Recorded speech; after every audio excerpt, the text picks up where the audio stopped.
أعوذ بالله من الشيطان الرجيم. بسم الله الرحمن الرحيم. ومن أظلم ممن منع مساجد الله أن يذكر فيها اسمه وسعى في خرابها أولئك ما كان لهم أن يدخلوها إلا خائفين لهم في الدنيا خزي ولهم في الآخرة عذاب عظيم. صدق الله العظيم. نحمده ونصلي على رسوله الكريم. اما بعد، تمام قسم کی حمد ثنا، تعریف کی بڑائی اسی اللہ وحدہ لا شریک کے لیے لائق اور زیبا ہے، جو ساری کائنات کا خالق، مالک، میرا اور آپ کا مربی ہے. بعد اس کے آپ کے میرے آقا دو جہاں کے سردار الانبیاء پر کروڑا کروڑ انگنت بے شمار درود و سلام ہو. صلی اللہ علی محمد وسلم.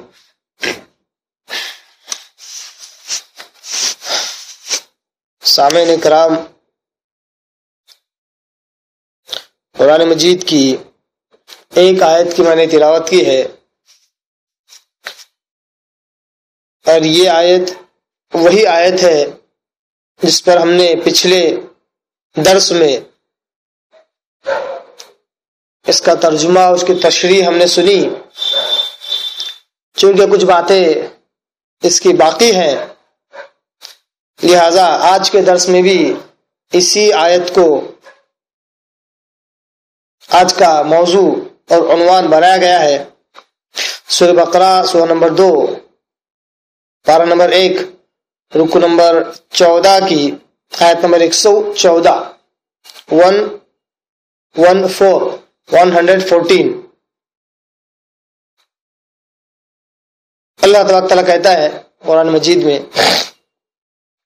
ومن اظلم ممن منع مساجد اللہ، اور کون ہے اس شخص سے بڑھ کر ظالم، ممن منع مساجد اللہ، کہ جو روکے، منع کرے لوگوں کو اللہ کے گھروں سے، مسجدوں سے جو شخص روکے، اس شخص سے بڑھ کر ظالم کون ہے؟ جہاں کہیں بھی قرآن مجید نے وہ من اظلم کا لفظ استعمال کیا ہے، اس کے بعد قرآن مجید نے کبیرہ گناہوں کا تذکرہ کیا ہے. یعنی اس شخص سے بڑھ کر ظالم کون ہے، یہ کہہ کر اللہ نے جب بھی کسی بات کا ذکر آگے کیا، کسی عمل کا اللہ نے ذکر کیا، کسی شخص کا ذکر کیا، تو اس شخص سے جو عمل سرزد ہوتا ہے اور ہوگا وہ کبیرہ گناہ ہوتا ہے. جس طرح یہاں پر اللہ نے کہا کہ یہ کبیرہ گناہوں میں سے ہے کہ کوئی شخص لوگوں کو مسجدوں سے، اللہ کے گھروں سے روکے. بات مشروط ہے، مقید ہے، کن چیزوں سے روکے، کس طرح روکے؟ یذکر فیہ اسمہ، روکے اس بات سے کہ اس گھر میں، اللہ کی مسجدوں میں اللہ کا ذکر کیا جائے، یہ اللہ تبارک تعالیٰ کا نام لیا جائے. اس بات سے اگر کوئی روکے، وہ شخص کبیرہ گناہ کا مرتکب ہو جاتا ہے اور وہ سب سے بڑا ظالم کہلاتا ہے. صرف روکے ہی نہیں، وسعی فی خرابہا، ساتھ ہی ساتھ اللہ کے گھروں کے برباد کرنے کی بھی کوشش کرے. بجائے آباد کرنے کے، اس کے خرابی اور برباد کرنے کی جو شخص کوشش کرے، ایسا شخص سب سے بڑا ظالم ہے. ایسا شخص کبیرہ گناہ کا مرتکب ہے، بغیر توبہ کے اس کا یہ گناہ معاف نہیں ہو سکتا. اس لیے اللہ نے کہا آگے کے ٹکڑے میں، اولئک ما کان لهم ان يدخلوها الا خائفین، ایسے لوگ اصل میں جب اللہ کے گھروں میں داخل ہو، مسجدوں میں داخل ہو، تو انہیں چاہیے کہ ڈرتے ہوئے داخل ہو، کیونکہ انہوں نے اللہ کے گھر کا یعنی کہ مسجد کا ویسا حق ادا نہیں کیا جیسا حق ادا کرنا چاہیے تھا، بلکہ الٹ اس کے خلاف اس کی بربادی کے در پر رہے۔ تو اللہ کہتا ہے ایسے لوگوں کو اللہ کے گھروں میں داخل ہونے سے ڈرنا چاہیے۔ لہم فی الدنیا خزی، ایسے کبیرہ گناہ کے مرتکب کے لیے اللہ کہتا ہے کہ دنیا میں ان کے لیے ذلت اور رسوائی ہے، خزی پچھتاوا ہے، مصیبت ہے، ذلت اور رسوائی ہے ایسے لوگوں کے لیے۔ وَلَهُمْ فِي الْآخِرَةِ عَذَابٌ عَظِيمٌ، اور ان کے لیے آخرت میں بہت بڑا عذاب تیار کر رکھا ہے جو کہ جہنم ہے۔ جہنم کے بہت سارے عذاب ہیں۔ اسی طرح عالم برزخ میں بھی قبر کے بہت سارے عذاب ایسے لوگوں کے لیے تیار کر رکھے ہیں۔ وَلَهُمْ فِي الْآخِرَةِ، آخرت میں ایسے لوگوں کے لیے بہت بڑے عذاب اللہ نے تیار کر رکھا ہے۔ اب آیت کے الفاظ تو عموم ظاہر کرتے ہیں، یعنی عام معنی دے رہے ہیں، مگر حقیقت میں یہ آیتیں عام نہیں ہے۔ یہ اس قسم کی آیتوں کو تفسیری آیتیں کہتے ہیں۔ جس طرح میں نے اس سے پہلے کہا قرآن مجید میں دو قسم کی آیتیں ہیں، ایک تدبری آیتیں ہیں اور دوسری تفسیری آیتیں ہیں۔ جو تدبری آیتیں ہوتی ہیں وہ غور و فکر کے قابل ہوتی ہیں، بالخصوص غور و فکر، اس میں اگر انسانی ذہن مصروف ہو، غور و فکر کرے تو نئے نئے نکات بالخصوص اس میں سے نکلتے ہیں۔ تفسیری آیتوں میں سے بھی نکلتے ہیں اور بالخصوص جو تدبری آیتیں ہوتی ہیں اس میں سے نئے نئے نکات نکلتے ہیں۔ جیسے کہ اللہ تعالیٰ قرآن میں کہتا ہے کہ کیا تم نے آسمان کو غور نہیں کیا کہ ہم نے اس کو کس طرح بلند کیا اور ہم نے اس کو اونچا کیا اور پیدا کیا؟ کیا تم اپنے آپ میں غور نہیں کرتے کہ ہم نے تمہیں کس طرح بنایا؟ بہت ساری بے شمار آیتیں ایسی ہیں جو تدبری ہیں، یعنی جن میں تدبر کیا جا سکتا ہے۔ بہت ساری آیتیں تفسیری بھی ہیں کہ جن کے اندر انسان اگر اپنی عقل لگائے ممکن ہے کہ ان آیتوں کا معنی مفہوم غلط اختیار کرنے کی وجہ سے گمراہی کا راستہ پکڑ لے۔ تو یہ بھی ایک آیت ویسے تو الفاظ ظاہری اعتبار سے عموم رکھتے ہیں، عام معنی رکھتے ہیں، مگر یہ تفسیری آیت ہے۔ یہ کسی ضمن میں یہ آیت نازل ہوئی ہے، کسی پس منظر میں یہ آیت اللہ نے نازل کی ہے آج سے 1450 سال پہلے۔ وہ ہے وہ ضمن، وہ پس منظر، وہ بیک گراؤنڈ یہ ہے کہ پیارے آقا صلی اللہ علیہ وسلم صحابہ کے ساتھ ایک مرتبہ خانہ کعبہ کی زیارت کے لیے عمرے کی نیت سے مدینہ سے مکہ کی طرف روانہ ہوتے ہیں۔ حدیبیہ کے مقام پر رکتے ہیں۔ مشرکین مکہ، کفار مکہ جو کہ اس سے پہلے ان مسلمانوں سے اور مسلمانوں کے لشکروں سے خوب ذلت کھا چکے تھے، خوب شکست کھا چکے تھے، اور ان کے باپ اور بھائیوں کو قتل کر دیا گیا تھا۔ بہت سے لوگوں کو غلام اور لونڈی بنایا گیا تھا۔ یہ ذلت اور رسوائی وہ برداشت نہیں کر سکتے تھے، اس لیے جب معلوم ہوا کہ مسلمان خانہ کعبہ کی زیارت کے لیے عمرے کی نیت سے آ رہے ہیں تو انہیں روک دیا اس حق پر کہ خانہ کعبہ کے تو متولی ہم ہیں، ہماری اجازت کے بغیر نہ کوئی خانہ کعبہ کی طرف آ سکتا ہے، نہ اس کا طواف کر سکتا ہے، نہ اس کے اندر عبادت کر سکتا ہے۔ لہذا اپنی طرف سے ایک رول اور ایک قاعدہ بنایا کہ یہ محمد صلی اللہ علیہ وسلم اور وہ اور ان کے ساتھی ہماری اجازت کے بغیر خانہ کعبہ میں نہیں آ سکتے۔ یہاں تک کہ معاملہ جنگ و جدال تک پہنچا، یہاں تک کہ حضرت عثمان غنی رضی اللہ تعالیٰ عنہ جن کے بہت سارے رشتہ دار بالخصوص مکہ میں رہتے تھے، انہیں خاص طور پر بھیجا گیا کہ جاؤ کچھ نرمی والی بات کرو۔ جب عثمان غنی رضی اللہ ان سے بات کرنے گئے اور بہت دیر تک واپس نہیں آئے تو صحابہ میں معاملے کی گرماہٹ کی وجہ سے یہ خیالات آنے لگے، یہ رجحان پیدا ہوا کہ کہیں عثمان غنی رضی اللہ تعالیٰ عنہ کو قتل تو نہیں کر دیا گیا، شہید تو نہیں کر دیا گیا۔ یہاں تک کہ سارے صحابہ جمع ہو گئے اس بات پر کہ ہم عثمان غنی رضی اللہ عنہ کے قتل کا بدلہ لیں گے۔ یعنی معاملہ اتنا گرما گرمی کا تھا کہ اتنا آسان نہیں تھا کہ جاتے اور خانہ کعبہ کی زیارت کرتے اور عمرہ کرتے اور حجی کے جانور قربان کرتے، اتنا آسان نہیں تھا. تو مشرکین مکہ نے آپ صلی اللہ علیہ وسلم کو اور صحابہ کو روک دیا جانے سے.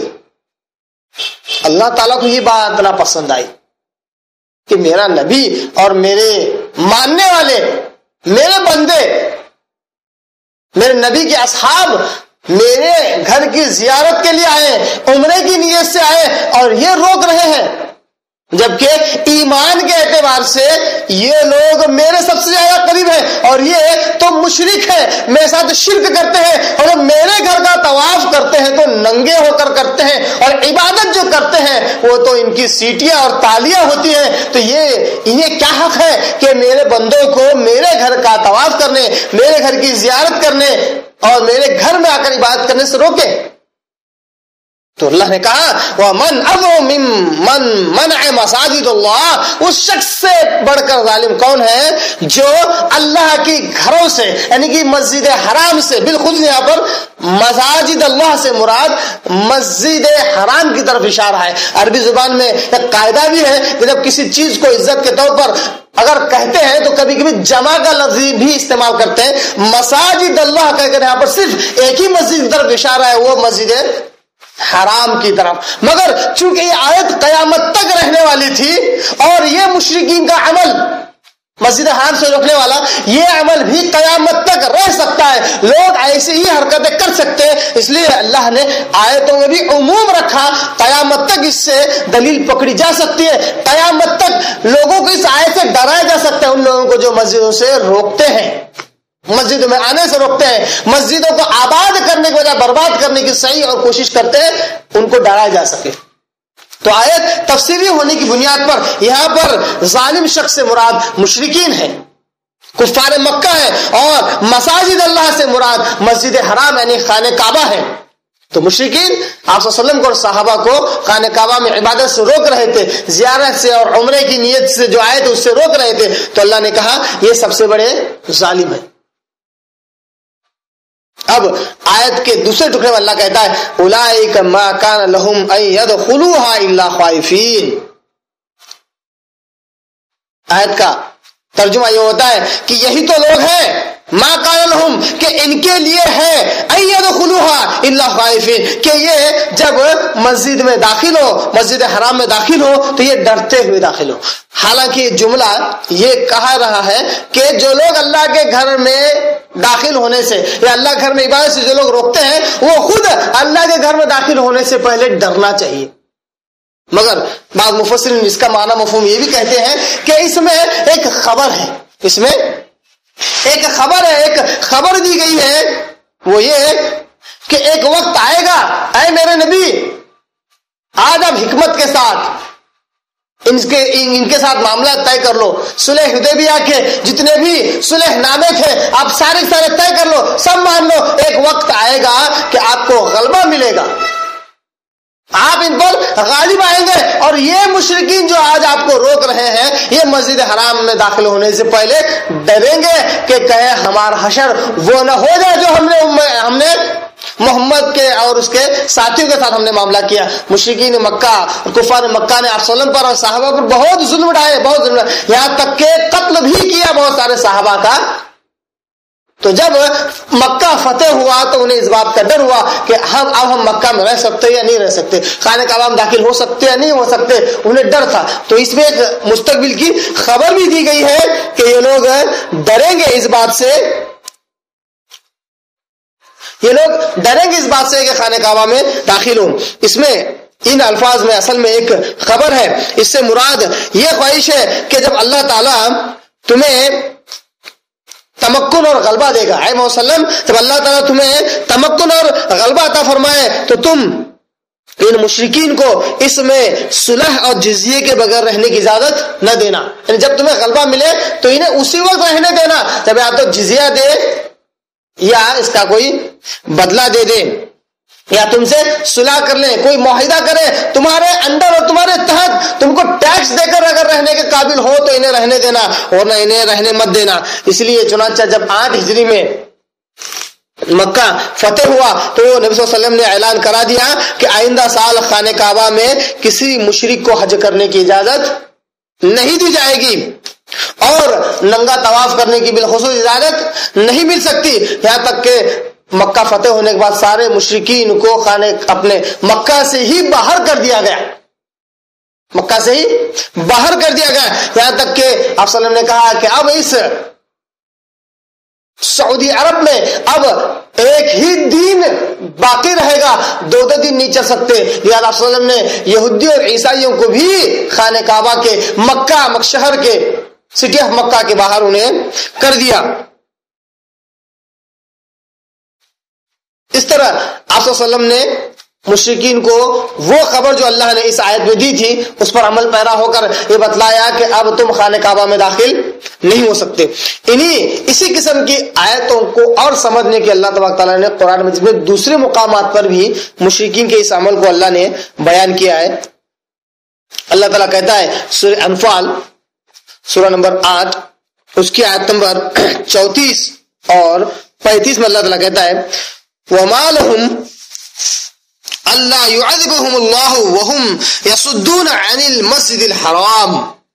اللہ کہتا ہے اے محمد صلی اللہ علیہ وسلم آپ تو ان کے درمیان موجود ہیں اور ایک نبی کے ہوتے ہوئے ہم حالانکہ کسی کو عذاب نہیں کرتے، ایک نبی کے ہوتے ہوئے ہم حالانکہ کسی قوم کو عذاب نہیں کرتے، مگر وما لهم اللہ يعذبهم اللہ، اور آخر ہم اس قوم کو عذاب کیوں نہ کریں، یعنی ہم چھوٹے موٹے عذاب میں کیوں نہ مبتلا کریں یا وقت اور حالات کے تحت انہیں عذاب کے چسکے کیوں نہ دیں، مزہ کیوں نہ چکائیں، جبکہ وہم یصدون عن المسجد الحرام، جبکہ یہ تو مسجد حرام سے تمہیں روکا کرتے تھے اور روکتے ہیں۔ یعنی اس کیا کہتے ہیں صلح حدیبیہ کے واقعے سے پہلے بھی صحابہ عام طور پر خانہ کعبہ میں جا کر نماز نہیں پڑھ سکتے تھے، اگر نماز پڑھتا ہوا کسی صحابی کو دیکھ لیتے تو سارے مشرکین بالخصوص سرداران مکہ ٹوٹ پڑتے، اتنا مارتے کہ دم بدم ہو جاتا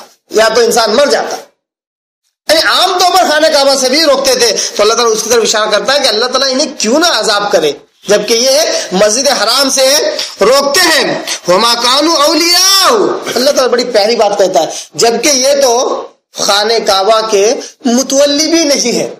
مشرکین مکہ کے رہنے والے کافی لوگ یہ سمجھتے تھے کہ ہم خانہ کعبہ کے متولی ہیں، ہماری اجازت کے بغیر نہ کوئی آ سکتا ہے نہ کوئی جا سکتا ہے۔ اللہ نے یہاں پر علل اعلان قیامت تک یہ بات کہہ دی کہ خانہ کعبہ اللہ کا گھر ہے، اس کا کوئی خاص متولی میں اور تو ایسا نہیں ہو سکتا۔ ہاں متولی کے لیے جو شرط ہے اللہ تعالیٰ اس کو یوں بیان کرتا ہے، کہتا ہے ان اولیاء الا المتقون، اس کے جو متولی ہوں گے خانہ کعبہ کی وہ متقی اور پرہیزگار ہوں گے۔ جو مشرک ہوگا، جو گنہگار ہوگا، وہ اس خانہ کعبہ کا متولی نہیں ہو سکتا، بھلے وہ اس کا قریبی، اس کا کتنا ہی رشتہ دار کیوں نہ ہو، اس کا کتنا بھی پاسبان اور چاہنے والا کیوں نہ ہو، جب تک وہ متقی نہیں ہو سکتا خانہ کعبہ کا متولی نہیں ہو سکتا، خانہ کعبہ کی دیکھ بھال کرنے والا نہیں ہو سکتا۔ اس لیے اللہ تعالیٰ کہتا ہے وَلَكِنَّ أَكْثَرَهُمْ لَا يَعْلَمُونَ، اکثر لوگ اس تقوی کی شرط کو نہیں سمجھ سکتے، اکثر لوگ ان میں کے جاننے والے نہیں، جاہل لوگ ہیں۔ آگے اللہ کہتا ہے نمبر 35 کے اندر سورہ انفال کی وَمَا كَانَ صلاتهم عند البيت الا مكاء وتصدية فذوقوا العذاب بما كنتم تكفرون۔ ان کی مشرکین مکہ کی جو عبادت خانہ کعبہ کے پاس متولی ہو کر بھی، حالانکہ ان کی جو عبادت خانہ کعبہ کے پاس ہوتی تھی تو وہ یہ تھی کہ خانہ کعبہ کے اطراف ایک تو ننگے ہو کر طواف کرنا، اس کو عبادت سمجھتے تھے، دوسرا جب یہ طواف کرتے تو عبادت کے طور پر یہ منہ میں انگلیاں ڈال کر سیٹیاں بجاتے اور تالیاں پیٹتے اور کہتے کہ ہم اس طرح اپنے رب کو خوش کر رہے ہیں اور عبادت کر رہے ہیں۔ سورہ انفال کی آیت نمبر 34 اور 35 سے معلوم ہوا کہ مشرکین مکہ خانہ کعبہ کو آباد نہیں برباد کرتے تھے کہ ایک تو جو اس کے حقدار ہیں انہیں آنے نہیں دیتے تھے، اور دوسرا خود جو عمل تھا ان کا خود کا جو عمل تھا وہ خانہ کعبہ کی بے حرمتی تھی کہ اس کے اطراف ننگے ہو کر طواف کرتے، اور عبادت جو ان کی تھی وہ یہ تھی کہ یہ اپنے منہ میں انگلیاں ڈال کر سیٹیاں بجاتے اور ہاتھوں سے تالیاں بجاتے اور کہتے کہ یہ ہماری عبادت ہے، یہ ہماری عبادت ہے، اور وہ کہتے تھے کہ ہم اس طرح اللہ تعالیٰ کو خوش کرتے ہیں۔ آج بہت سارے مسلمانوں میں بھی ایسے لوگ ملیں گے جو مسلمان ہونے کے باوجود، اللہ پر ایمان رکھنے کے باوجود بھی اللہ کے ساتھ ان کی جو عبادت ہے وہ یوں ہی ہے کہ مسجدوں کو آباد تو نہیں کرتے ہیں، مگر مسجدوں کے باہر ایک اور چبوترا یا ایک اور کوئی حصہ لے لیتے ہیں اور وہاں پر اپنے چہروں کو، اپنی منڈیوں کو جھکائے ہوئے کوئی نماز نہیں پڑھتے، بس کسی مراقبے میں لگے ہوتے ہیں۔ اور اگر جب کبھی انہیں بہت زیادہ رب کو یاد کرنا اور عبادت کرنا ہو تو مسلمانوں میں بھی ایسے لوگ پائے جاتے ہیں جو سیٹیاں بجاتے ہیں، تالیاں بجاتے ہیں، ناچتے ہیں، رقص کرتے ہیں، دھمال ڈالتے ہیں اور وہ سمجھتے ہیں کہ وہ اللہ کی عبادت کر رہے ہیں۔ یہ مسلمانوں میں ایسے لوگ پائے جاتے ہیں، جبکہ مشرکین کا یہ عمل تھا کہ جس طرح یہ بیت اللہ کا ننگا طواف کرتے اسی طرح طواف کے درمیان وہ انگلیاں اپنے منہ میں لے کر سیٹیاں بجاتے اور تالیاں بجاتے، اس کو بھی وہ عبادت اور نیکی تصور کرتے تھے۔ جیسا کہ آج کل کے جاہل صوفی لوگ جو اپنے آپ کو صوفی کہتے ہیں، اپنے آپ کو کیا کہتے ہیں، پہنچے ہوئے ولی کہتے ہیں، اور کبھی کہتے ہیں کہ ان کی معرفت رب کے تعلق سے ایسی ہوتی ہے کہ یہ خود کو بھول جاتے ہیں، یعنی کہ فنا فی اللہ ہو جاتے ہیں اور اتنا عبادت میں کیا کہتے ہیں ایک ایسا لیول پا لیتے ہیں کہ یہ خود کو بھول جاتے ہیں اور ان کے اندر رب سما جاتا ہے۔ یعنی اگر ان سے پوچھا جائے کہ تم کون ہو تو اپنا نام نہیں بتاتے، کہتے ہیں کہ انا ربکم، میں تمہارا رب ہوں، انا الحق، میں حق ہوں، یہ دعویٰ کرتے ہیں۔ تو بعض جاہل صوفیہ بھی مسجدوں میں اور آستانوں اور خانقاہوں میں رقص کرتے ہیں۔ آج بھی یہ لوگ آپ کو دیکھے جا سکتے پائے جاتے ہیں، یہ بھی رقص کرتے ہیں، ڈھول پیٹتے ہیں، دھمال ڈالتے ہیں، ناچتے ہیں اور کہتے ہیں کہ یہ ہماری نماز اور عبادت ہے، اور کہتے ہیں کہ ہم ناچ ناچ کر ہمارے یار کو یعنی اللہ کو ہم خوش کرتے ہیں۔ نعوذ باللہ من ہذه الخرافات۔ اللہ تعالیٰ ایسی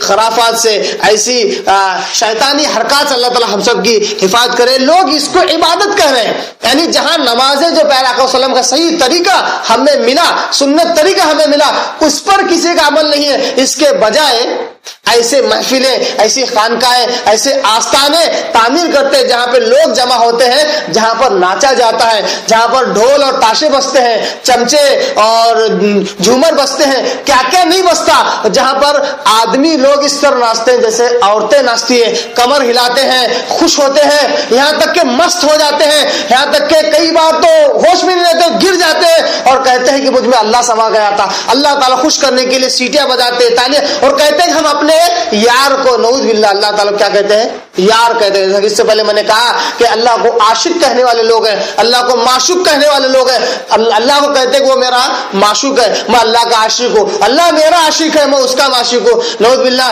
ایسے بے رنگے اور اللہ کی بے حرمتی کرنے والے ایسے الفاظ استعمال کر کے کہتے ہیں کہ ہم اللہ کی عبادت کر رہے ہیں۔ میں کہتا ہوں کہ مشرکین مکہ بھی تو یہی عمل کرتے تھے۔ پھر اللہ نے قرآن میں سورہ انفال کے یہ کیوں کہا کہ ان کی عبادت خانہ کعبہ کے نزدیک کیا تھی؟ ننگے ہو کر طواف کرنا، ننگے ہو کر طواف کرنا اور سیٹیاں بجانا اور تالیاں بجانا، یہ مشرکین کی عبادت تھی۔ آج بھی دیکھیے مسلمانوں کا بھی کیا تصور ہے، اگر کوئی آدمی جب تک اچھے کپڑے نہا دھو کر صاف ستھرا رہے، اچھے کپڑے پہنے، خوشنما کپڑے پہنے، خوشبو لگائے، تو ہم کہتے ہیں اچھا انسان ہے۔ اگر وہی انسان 8 دن تک نہ نہائے، بال بکھر جائے اس کے اور کپڑے پھٹتے جائیں، جتنے کپڑے پھٹتے جائیں گے اس کے ولایت کے درجے بڑھتے جاتے ہیں۔ جس طرح پورے کپڑے صاف ہو جاتے ہیں اور ننگا ہو جاتا ہے تو کہتے ہیں وہ ننگے ولی ہے، وہ ننگے بابا ہے، اس کی کرامت، اس کی ولایت کے درجے اتنے بڑھ جاتے ہیں کہ اس کے ایسا ولی کوئی نہیں رہتا۔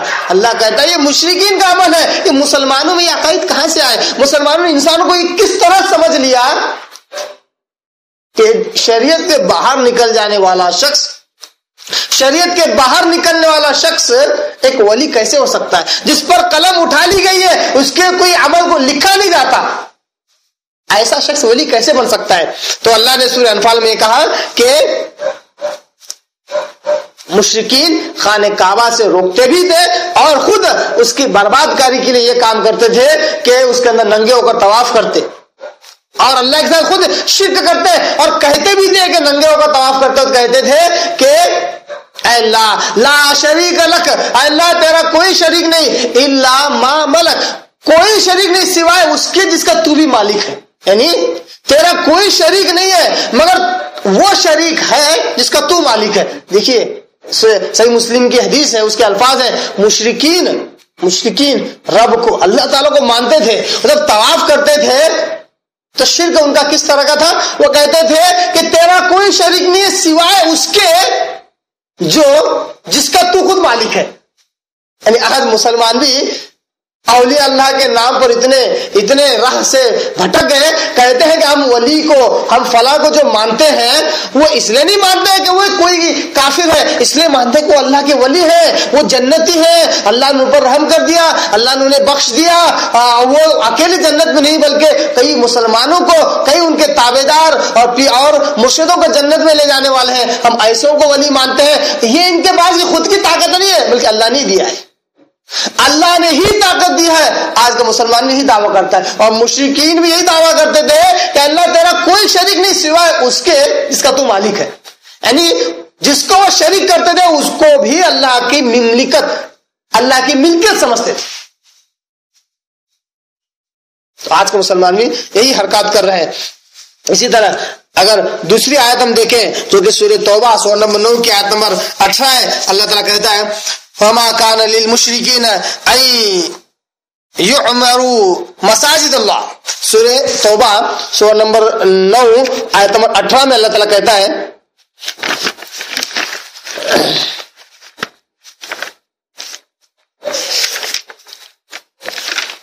سورہ توبہ سورہ نمبر 9 جو کہ 10ویں پارے کا ایک سورہ ہے، اس کی آیت نمبر 18 میں اللہ تعالیٰ کہتا ہے انما يعمر مساجد الله من آمن بالله واليوم الاخر واقام الصلاة وآتى الزكاة ولم يخش الا الله فعسى اولئك ان يكونوا من المهتدين۔ اللہ تعالیٰ نے بڑی پیاری بات کہا کہ ما کان للمشرکین ان یعمروا مساجد اللہ، مشرکین کو یہ حق نہیں ہے، مشرکین کے لیے یہ لائق بھی نہیں ہے ان یعمروا مساجد اللہ کہ اللہ کے گھروں کو آباد کرے۔ جو اللہ کے ساتھ دوسروں کو شریک کرتے ہیں انہیں اس بات کا حق نہیں ہے کہ اللہ کے گھروں کو آباد کرے، شاہدین علی انفسہم بالکفر، کیونکہ وہ خود اس بات پر گواہ ہیں کہ وہ کفر میں مبتلا ہے۔ یہ آیت بھی تفسیری ہے، اشارہ بالخصوص مشرکین طرف اشارہ ہے، مگر آیتوں کا کہ الفاظ عام ہونے کی وجہ سے قیامت تک جو بھی شخص شرک کرے وہ اس بات کو جانتا ہے کہ وہ شرک کر رہا ہے، اس لیے ایسے لوگوں کو اس بات کا حق نہیں ہے کہ اللہ کے گھروں کو آباد کرے۔ اولئک حبطت اعمالهم، شرک کرنے کی بنیاد پر اللہ کہتا ہے ان کے اعمال برباد ہو گئے۔ وفی النار هم خالدون، مشرک کا جو انجام ہے قرآن مجید کی آیت نمبر 17 میں سورہ توبہ کی رکو نمبر 3 میں اللہ کہتا ہے وفی النار هم خالدون، جہنم میں وہ ابدالآباد رہنے والے ہیں۔ شرک ایک ایسا گناہ ہے کہ اس کا نتیجہ ابدالآباد جہنم ہے، کبھی وہ شخص جہنم سے نکل نہیں سکتا۔ ہاں جو شرک نہ کرے، توحید پر مرے، اس کے گناہ کتنے بھی کیوں نہ ہو، ان گناہوں کی سزا جہنم میں بھگتے گا۔ جب وہ گناہ ختم ہو جائیں گے، اس کی سزا اس کو مل جائے گی، تو اس کو جہنم سے نکال کر آب حیات سے نہلا کر دوبارہ جنت میں داخل کر دیا جائے گا، شرط شرک نہ ہو۔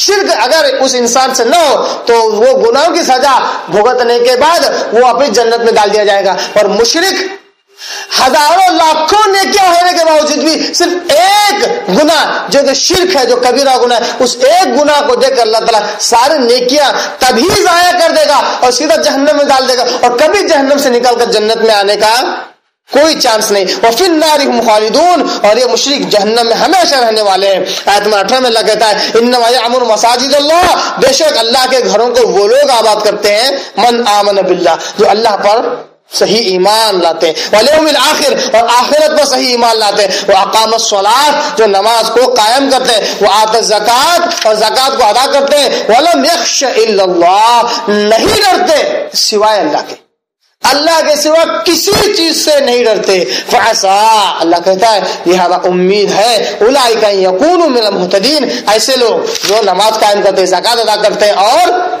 نہیں ڈرتے کسی سے اور اللہ پر ایمان لاتے ہیں، آخرت پر ایمان لاتے ہیں، امید ہے کہ ایسے لوگ ہی ہدایت والے ہیں، ہدایت پر ہیں، ہدایت کے راستے پر ہیں۔ تو سورہ توبہ کے آیت نمبر 17 اور 18 سے معلوم ہوا کہ جو لوگ اللہ کے ساتھ شرک کرتے ہیں ان کا حق نہیں ہے کہ اللہ کے گھروں کو آباد کریں، بلکہ یہ تو ہر لمحہ ہر پل اللہ کے گھروں کو برباد کرنے کی صحیح اور کوشش میں لگے رہتے ہیں۔ ایسے لوگوں کو روکتے ہیں جو اللہ کے گھر میں اللہ کی عبادت کرتے ہیں، اور خود بھی جو کچھ کرتے ہیں وہ ایسے کام ہوتے ہیں جو آباد کاری کے نہیں بلکہ برباد کاری کے ہوتے ہیں۔ یہ جس طرح آیت ہمیں سورہ بقرہ کی ہمیں یہ بتلا رہی ہے کہ مشرکین نے خانہ کعبہ کی بربادی کے لیے کوشش کی اور آباد ہونے سے روکا، اور ایسے لوگوں کو روکا جو اس میں آ کر اللہ کی عبادت کر سکتے تھے، اللہ کو یاد کر سکتے تھے، اس سے روکا۔ آج بھی ہمیں ہمارے معاشرے ہمارے ماحول میں ایسے لوگ ملیں گے جو مسجدوں سے لوگوں کو روکنے والے ہیں، مسجدوں سے لوگوں کو روکنے والے ہیں۔ سب سے پہلے تو ہر ایک نے، ہر مسلمان کے ہر گروہ ہر فرقے نے اپنی ایک مسجد 4 اینٹ کی ایک مسجد بنا لی۔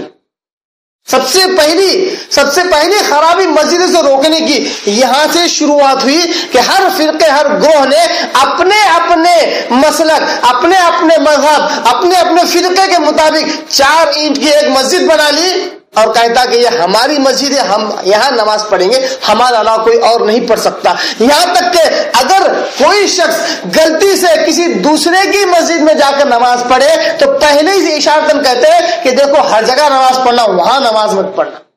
کیا کہتے ہیں؟ ہر جگہ نماز پڑھنا، وہاں مت پڑھنا۔ پوچھا جائے کیوں تو کہتے ہیں وہاں جو شخص نماز پڑھتا ہے ان کے جیسا ہو جاتا ہے۔ یعنی یہ تو مسجدوں سے روکنا ہوا۔ یہ تو اگر اللہ کا گھر ہے وہاں پر ایک اللہ کی عبادت کی جاتی ہے، اس کے ساتھ کسی کو شریک نہیں کیا جاتا، اور پیارے آقا صلی اللہ علیہ وسلم کو آخری نبی مانا جاتا ہے، تو وہ اللہ کا گھر ہے۔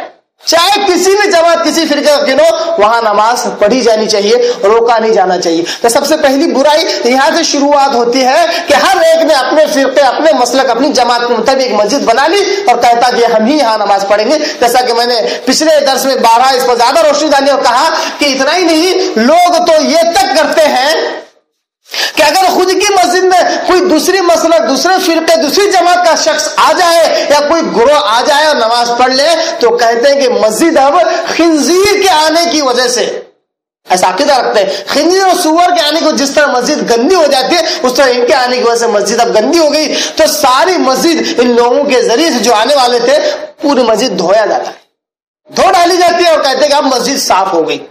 یعنی مسجدوں سے ایسے لوگوں کو روکا جا رہا جو آ رہے ہیں نماز پڑھ رہے ہیں، اللہ کو یاد کر رہے ہیں، تو یہ بھی کیا ہے؟ مسجد سے روکنا ہے۔ اتنا ہی نہیں، آج لوگ مسجدوں سے روکتے ہیں، بالخصوص اس روشن مستقبل کو، اس برائٹ فیوچر جو کچھ ہی دنوں، کچھ ہی سالوں بعد مسلمانوں کے پاس آنے والا ہے، جس سے مسجدیں گھنی اور آباد ہونے والی ہیں، ایسے ایک سٹیپ کو، ایسے ایک مرحلے کو سب سے پہلے روکا جاتا ہے۔ وہ ہے مسجد کے نونہال بچے، بچوں سے سب سے پہلے مسجد سے روکا جاتا ہے، بچوں کو مسجدوں میں آنے نہیں دیا جاتا۔ اور جیسا کہ میں نے کہا کہ اتنا ہی نہیں، لوگوں نے اس عمل پر لوگوں کو اکسانے کے لیے پیارے آقا صلی اللہ علیہ وسلم کے نام سے ایک جھوٹی حدیث گڑھی اور کہا کہ مسجد سے 3 لوگوں سے پاک رکھو، ایک عورت سے، دوسرا پاگل سے، تیسرا بچوں سے، ان 3 چیزوں سے مسجد کو پاک رکھو۔ جھوٹی حدیث اللہ کے رسول کے نام سے گھڑی تاکہ لوگ اس پر عمل کریں۔ اس طرح نہ مسجد میں عورتوں کو آنے دیتے ہیں، اور نہ بچوں کو آنے دیتے. پاگل تو پاگل ہی ہے, وہ تو کامن سینس کی بات ہے, کوئی آنے نہیں دے سکتا, کامن سینس کی بات ہے. مگر اس کامن سینس والی بات کے ساتھ عورتوں اور بچوں کو جوڑ لیا. میں نے کہا کہ اگر آج کے دور میں اگر صحابیات ہوتی, حضرت عائشہ رضی اللہ تعالیٰ عنہ, حضرت میمونہ رضی اللہ تعالیٰ عنہ, حضرت فاطمہ رضی اللہ تعالیٰ عنہ, اگر یہ صحابیات ہوتی تو ایسے لوگوں پر لعنت کرتی, پھٹکار کرتی اور کہتی کہ کیا تم نے ہم عورتوں کو پاگلوں جیسا سمجھ رکھا ہے کہ ہمیں مسجد میں آنے نہیں دیتے. جبکہ بہت سارے احادیث, بے شمار حدیث اس بات پر گواہ ہے کہ مسجد نبوی میں بالخصوص اور عام طور پر 14.5 سال پہلے آپ صلی اللہ علیہ وسلم کے زمانے میں جتنی مسجدیں تھی اس کے 3 حصے تھے. پہلے اگلے حصے میں, سب سے آگے والے حصے میں مرد حضرات نماز پڑھتے تھے, درمیانی حصے میں بچے نماز پڑھتے تھے, ان کی صفیں بنتی تھی, سب سے آخری حصے میں عورتیں نماز پڑھتی تھی. یہ آپ صلی اللہ علیہ وسلم کے زمانے کا روٹین تھا. جب یہ روٹین توڑ دیا گیا تو آج بچوں کو بھی دین کا علم نہیں ہے اور عورتوں کو بھی دین کا علم نہیں ہے. نہ بچوں کا دین کا علم ہے نہ عورتوں کا دین کا علم ہے. اس طرح دونوں کے دونوں مسجد سے دور ہیں. ایک تو جھوٹی حدیثیں کر دی اور روکا بھی. اگر بچوں کو مسجدوں سے نہ روکتے تو کیا ہوتا, بچے آتے مسجد میں, آتے بھلے ہی تھوڑی بہت شرارت کرتے مگر مسجد کا انہیں ماحول ملتا. جیسے کہ میں نے کہا کہ کسی بچے کو سورہ فاتحہ یاد کرانے کی ضرورت نہیں ہے. سورہ فاتحہ تقریر تو یاد کرنے کی ضرورت نہیں ہے, مگر وہ 1 مہینہ 2 مہینے 4-6 مہینے جیسے مسجد میں آتا ہے تو امام صاحب سے سورہ فاتحہ سن کے اس کو سورہ فاتحہ یاد ہو جاتا ہے. یہ فائدہ ہوتا ہے مسجد کے ماحول کا. مگر ہم نے مسجد میں آنے والے ہر بچے پر پابندی لگائی اور کہتے ہیں کیوں آ رہا ہے, بھاگ کس کے ساتھ آیا, باپ کے ساتھ آیا تو ٹھیک ہے, چاچا کے ساتھ آیا تو ٹھیک ہے, اگر کسی کے ساتھ نہیں آیا, بچہ خود سے آیا, یہ تو بہت بڑا گناہ کر دیا اس نے. خود کی مرضی سے اگر مسجد میں آیا تو بہت بڑا گناہ کر دیا کہ اس کو ہکال دیا جاتا ہے, ذلیل کر دیا جاتا ہے, مارا جاتا ہے. یہاں تک کہ بچے روتے ہوئے بعض بچوں نے شکایت کی کہ ہم اس مسجد میں جاتے تو فلاں انکل ہمیں ڈانٹتے ہیں, فلاں چچا ہمیں ڈانٹتے ہیں, آنے نہیں دیتے, وضو بنانے نہیں دیتے. اگر بچہ وضو بنانے کے لیے بیٹھے اور ٹوٹی اور نلی کھولے, زیادہ پانی بہے تو آپ کا یہ کام ہے. اگر اللہ نے آپ کے دل میں رحم ڈالا ہے تو آپ اس کی تربیت کرو. کہو کہ بیٹا نل کو تھوڑا کم رکھو, پانی زیادہ مت بہاؤ, آپ اس کو صحیح تربیت دو. مسجد کے ماحول میں اگر صحیح تربیت نہیں ملی, قسم خدا کی وہ ضرور تھیٹروں میں اور غلط جگہوں پر جائے گا اور اپنی تربیت حاصل کرے گا کہ کس طرح ٹوٹی کھولی جاتی ہے, کس طرح دوسروں کا نقصان کیا جاتا ہے, کس طرح لوگوں سے وہ دھوکہ دے, یہ غلط جگہ سے سیکھے گا. اگر آپ اس کو مسجد میں صحیح ماحول نہیں دیں گے, صحیح تربیت نہیں کریں گے تو بچہ غلط جگہ جائے گا. بچہ مسجد میں آئے, آنے دیجئے. اگر وضو کرتا ہے وضو کرنے دیجئے. 1 بار نہیں 4 بار چہرہ دھوتا ہے, 4 بار پیر دھوتا ہے, پورا سر دھو لیتا ہے. کوئی حرج نہیں, مسجد اسی لیے ہے کہ لوگوں کو صاف کرے. آپ اس کو صحیح تربیت دیجئے, آپ اس کو وضو کا طریقہ سکھائیے. تو لوگ کہتے ہیں ارے بھائی ہم ہمارے بچوں کے ساتھ نہیں کرتے تو دوسروں کے ساتھ کیا کریں گے. یہی تو معاملہ ہے, خود کے بچوں سے بھی غفلت ہے تو دوسروں کے بچوں پر کیا رحم کریں گے. جبکہ عام یہ رویہ ہونا چاہیے کہ جو بھی مسجد میں بچہ ہے اس کے ساتھ رحم دلی کا معاملہ ہونا چاہیے. آپ سب نے کہا کہ جو شخص دوسروں پر رحم نہیں کرتا اللہ تعالیٰ بھی اس پر رحم نہیں کرتا. بڑی پیاری حدیث مجھے یاد آتی ہے, صحیح بخاری حدیث ہے. ایک مرتبہ آپ صلی اللہ علیہ وسلم کے پاس حضرت حسن رضی اللہ تعالیٰ موجود تھے. آپ صلی اللہ علیہ وسلم نے انہیں بوسا دیا. ایک صحابی تھے جو بدو قسم کے تھے, کسی گاؤں یا کھیڑے سے آئے ہوئے تھے, ان کے بہت زیادہ بچے تھے. آپ صلی اللہ علیہ وسلم کو جب بوسا دیتے ہوئے دیکھا تو کہا اللہ کے رسول میں نے تو کبھی اپنے بچے کو بوسا نہیں دیا. آپ صلی اللہ علیہ وسلم کے چہرے پہ تھوڑا سا غصہ آیا, تھوڑا سا چہرہ اتر گیا. آپ صلی اللہ علیہ وسلم نے کہا ناراضگی کے طور پر کہ اگر اللہ نے تیرے دل سے رحم کو نکال دیا ہے تو اس میں میری کیا غلطی ہے. یعنی بچوں کو دیکھ کر تجھے رحم نہیں آتا, جوش آتا ہے, حکومت ملنے کی خوشی ہوتی ہے تو اس میں میں کیا کر سکتا ہوں. جیسے آج کل کیا ہوتا ہے, مسجد میں جیسے ہی بچے آتے ہیں تو لوگوں کو ایک جوش آتا ہے, خوشی ملتی ہے, حکومت مل رہی ہے, بچوں کو لائن سے کھڑا کرتے ہیں اور کیا کرتے ہیں, کبھی کبھی تو آخری رکعت ہوتی ہے, بالکل آخری رکعت, تب بھی جماعت کے بانے کا کوئی خیال نہیں ہوتا, مگر بچوں کو برابر صف میں کھڑا کریں گے, ان کو کیسے ہی کریں گے اور خود کی نماز چھوڑ دیں گے. بچوں کہتے نہیں بچوں کو شرارت کرنے نہیں دینا چاہیے. اور بہت سارے اعتراضات جو پچھلے ہفتے میں نے دیا, آج ان کو چھوڑ کر دوسرے اعتراضات جو لوگ بیان کرتے ہیں, دوسرے نکات, دوسرے وجوہات وہ کہہ رہا ہوں کہ لوگ کہتے ہیں کہ دیکھو اگر مسجد میں بچے آئے اور شرارت کرے تو نماز میں دھیان نہیں رہتا. میں کہتا ہوں اچھا ایک بار رات میں تہجد میں اٹھو اور 2 رکعت ایسی پڑھ کے بتاؤ کہ تم کو کوئی سی ڈسٹرب نہ کرے. ادھر کیڑا اگر ٹک ٹک کرے تو تمہارا تہجد ہے نا,